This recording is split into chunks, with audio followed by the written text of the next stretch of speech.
بسم اللہ الرحمن الرحیم۔ السلام علیکم ورحمۃ اللہ وبرکاتہ۔ میں گواہی دیتی ہوں کہ اللہ تعالیٰ کے سوا کوئی معبود نہیں اور حضرت محمد صلی اللہ علیہ وسلم اللہ تعالیٰ کے آخری رسول ہیں۔ تو میری عزیز بہنوں اور بھائیوں، آج کا جو ہمارا وظیفہ ہے وہ اس موضوع پہ ہے کہ ہماری مرادیں پوری کیوں نہیں ہوتی، ہماری دعائیں قبول کیوں نہیں ہوتی۔ جو لوگ ہر وقت تسبیح کرتے رہتے ہیں، اللہ تعالیٰ کی حمد و ثنا کرتے رہتے ہیں، ان کی دعا پھر بھی قبول نہیں ہوتی۔ کیا وہ سچے دل سے توبہ نہیں کرتے یا سچے دل سے دعا نہیں کرتے؟ تو آج یہ وظیفہ آپ کو بتانے جا رہی ہوں۔ وہ ہمیشہ سجدوں میں پڑے رہتے ہیں لیکن پھر بھی ان کی دعا قبول نہیں ہوتی۔ تو آج کا جو ہمارا وظیفہ ہے یہ بہت مؤثر ہونے والا ہے۔ تو اس وظیفے کو بہت سے فوائد ہیں۔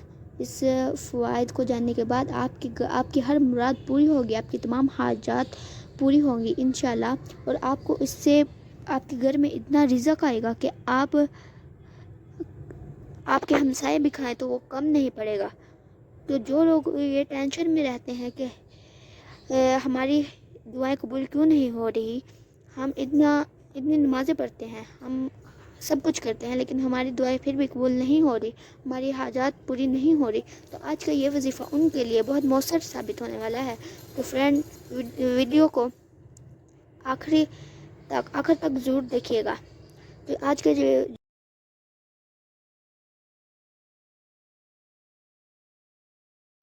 تین مرتبہ، سب سے پہلے 3 مرتبہ اول آخر دوشیف پڑھنا ہے، اس کے بعد 111 مرتبہ تسبیح پہ آپ پڑھ سکتے ہیں، ہاتھوں کی انگلیوں پہ پڑھ سکتے ہیں، 111 مرتبہ الرافعو پڑھنا ہے، اور آخر میں جب الرافعو آپ نے پڑھ لینا ہے اس کے بعد 3 مرتبہ پھر سے آپ نے اول آخر دوشیف پڑھ لینا ہے۔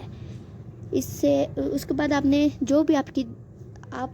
جب یہ پڑھنا ہے تو اپنے دل میں جو بھی آپ مانگنا چاہتے ہیں، اللہ تعالیٰ سے جو بھی مانگنا چاہتے ہیں اس کی حاجت رکھ کے، دل میں رکھ کے مانگنا ہے تاکہ آپ کی حاجت پوری ہو۔ تو پھر اللہ تعالیٰ فرشتوں سے فرمائیں گے، اے فرشتوں کہ یہ میرا بندہ جو مانگ رہا ہے اسے عطا کرو۔ تو انشاءاللہ اس وظیفے سے آپ کو بہت فوائد حاصل ہوں گے، اور انشاءاللہ آپ بہت جلد آپ کی مرادیں پوری ہوں گی، حاجات پوری ہوں گی، اور آپ کے گھر میں رزق بارش کی طرح برسے گا۔